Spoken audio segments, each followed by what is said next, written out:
here. Timofey, in Ukraine, a group called Peacekeepers, they have a website that they outed the personal information on 4,000 journalists. This time, interestingly enough, a lot of Western journalists. This story did not make the mainstream. The United States says it's promoting civil society, freedom of speech, journalistic practices, best practices from the West, and this is what we have. Again, this peacekeeper group, they are tied indirectly to the Ukrainian government. Nobody in the West says anything about it. Well, the Ukrainian society is a very specific society which developed for the last 25 years, developed a special culture of hate.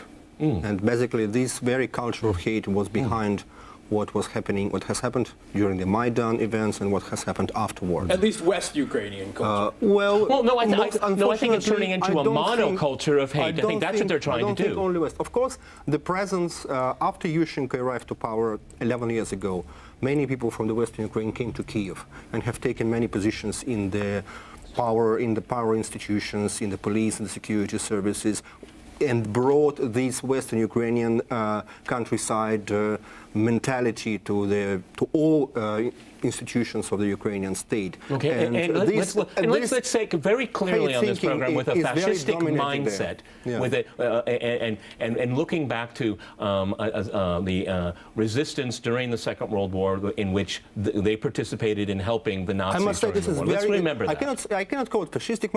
This is very specific mindset of a nation which is absolutely disappointed about everything. Okay, well, let me go to Alex. Developed the special culture of starvation. Yeah, but this is also a culture that is saying that it wants to be part of Europe, but at the same time, it seems to trample on every single thing that the European Union says it stands for. Indeed, what we should remember about this is that yes, the Ukrainians there is this very angry, hating culture in Ukraine. But the reason it exists is because the West appeases it and sometimes encourages it. By suppressing the story completely, there is actually no reason why people in Ukraine should behave differently, because they don't feel that by intimidating Western journalists, they're taking any risks. So given that they are angry and full of hate, as we've just heard, why should they stop doing it?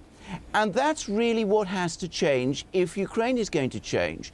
People in the West have to start saying, it isn't acceptable for this to happen. It's not right that journalists should be threatened in this way. Russian journalists have not just been threatened, they've been killed. Now Western journalists are being threatened too.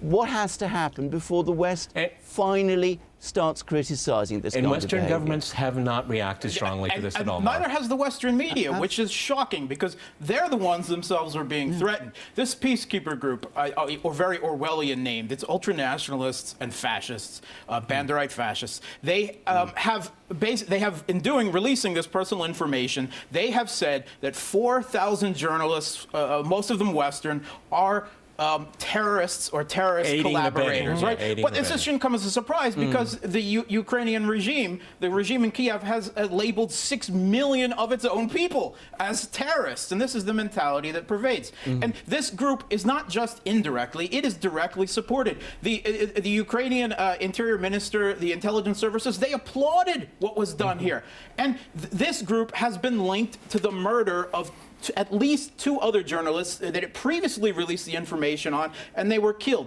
Mark, I have to jump in here. We have to go to a short break, gentlemen, and after